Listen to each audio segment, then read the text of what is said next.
আসসালামু আলাইকুম। আউযু বিল্লাহি মিনাশ শাইতানির রাজিম। বিসমিল্লাহির রহমানির রহিম।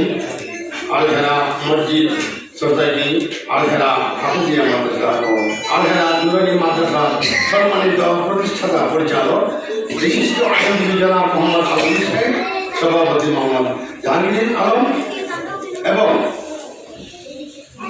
সাধারণ সম্পাদক মোহাম্মদ নুরুল নবী, উপস্থিত মুরব্বিয়ান একরাম, গণ্যমান্য ব্যক্তিবর্গ ও অন্যান্য ভাইরা এবং ছোট ছোট বাচ্চারা সবাই আমার সালাম গ্রহণ করিবেন।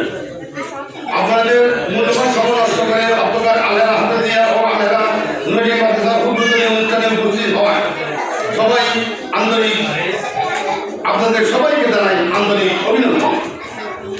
মাদ্রাসাটি অত্যন্ত সুন্দর ও মনোরম পরিবেশে অভিজ্ঞ শিক্ষক মন্ডলী তত্ত্বাবধানে এবং পরিচালনা কমিটি নিবিড় পর্যবেক্ষণে পরিচালিত হইতেছে। এই মাদ্রাসায় আপনাদের সন্তানদের ভর্তি করিয়া ইসলামিক শিক্ষার পাশাপাশি বাংলা, অঙ্ক, ইংরেজি, আধুনিক শিক্ষায় শিক্ষিত করিবেন।